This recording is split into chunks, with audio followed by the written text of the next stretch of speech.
Magandang isang ama sa mga anak. Mga anak, hindi ako humihingi ng kapalit sa mga sakripisyo kong ipinilit.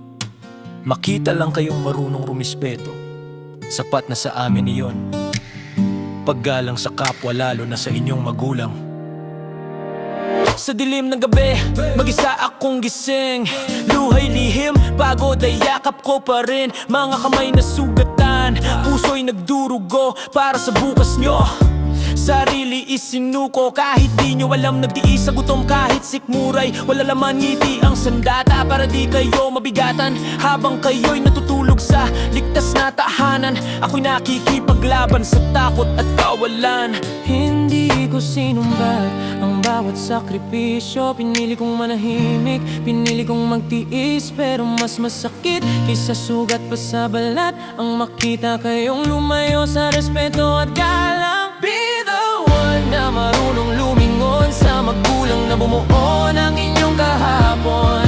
Be the one na may pusong marunong magmahal, hindi sa salita kundi sa gawa at asal. Be the one na hindi nakakalimot sa amang nag-alay ng buong pagkatao. Kung may narating man kayo sa buhay, alalahanin sa pamilya nagsimula ang tagumpay. Lumaki kayong may damit, may pangarap habang ako'y napupunit. Paulit-ulit na hinatak, hindi ko kayo pinalaki para magmataas, kundi para maging tao, may konsensya at malasakit. May mga araw na uwi luha ang dala ko, pangungulila sa oras na di ko na ibigay sa inyo. Pero kahit kailan di ko pinagsisihan na ako'y lumayo para lamang mabigyan kayo ng luho.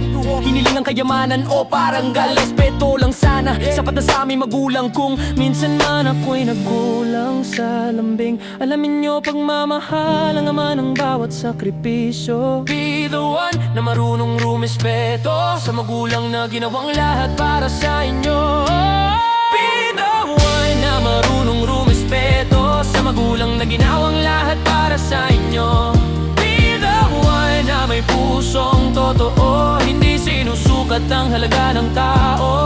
Be the one na pipili ng tama kahit wala nang sa inyo nakaalala. Dahil ang tunay na yaman sa mundo ay pusong marunong tumanaw ng utang na loob. Kung darating ang araw na ako'y mapagod na hindi na kayang maganap buhay dahil matanda na, hindi namin iniling na kami inyong buhayin, kundi paglaanan lang kahit konting pagtingin. Be the one kahit mahirap ang daan.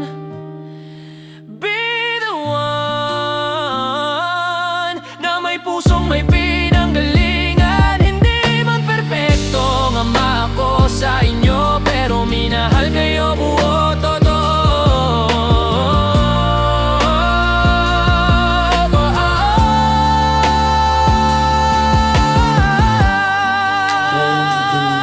Ang oral sa inyo, ang respeto at pagmamahal sana ay di mawala sa inyo, kundi dahil sa inyong ama na lubos na nagsakripisyo.